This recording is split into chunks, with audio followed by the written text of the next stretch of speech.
ಅಯೋಧ್ಯೆ ಶ್ರೀರಾಮ ಮಂದಿರದ ಪ್ರಾಣ ಪ್ರತಿಷ್ಠಾಪನಾ ಮುಹೂರ್ತದಲ್ಲಿ ಮಗುವಿಗೆ ಶ್ರೀರಾಮ್ ಎಂದು ನಾಮಕರಣ ಮಾಡಲು ಕೋಟೆನಾಡಿನ ದಂಪತಿಗಳು ಮುಂದಾಗಿದ್ದಾರೆ. ದೇಶದೆಲ್ಲೆಡೆ ಶ್ರೀರಾಮನ ಮಂದಿರದ ಪ್ರಾಣ ಪ್ರತಿಷ್ಠಾಪನೆಗೆ ಜನ ಕಾತುರದಿಂದ ಕಾಯುತ್ತಿದ್ದು, ಇತ್ತ ಕೋಟೆನಾಡು ಚಿತ್ರದುರ್ಗದಲ್ಲಿ ದಂಪತಿಗಳು ತಮ್ಮ ಮಗುವಿಗೆ ಶ್ರೀರಾಮ ಮಂದಿರ ಪ್ರತಿಷ್ಠಾಪನೆ ಮುಹೂರ್ತದಲ್ಲೇ ನಾಮಕರಣ ಮಾಡಲು ಮುಂದಾಗಿದ್ದಾರೆ.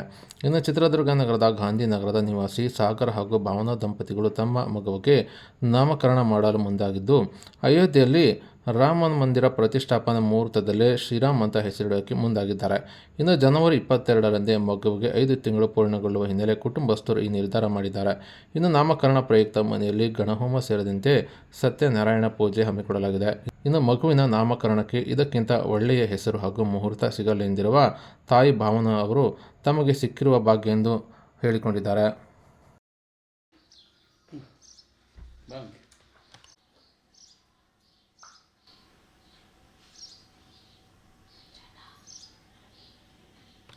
ರಾಮ ಸಾಕಿದ್ರೆ ಅಳ್ಬೇಕಾರೆ ಅವ್ನು ಸುಮ್ಮನೆ ಆಗ್ಬಿಡ್ತಾನೆ.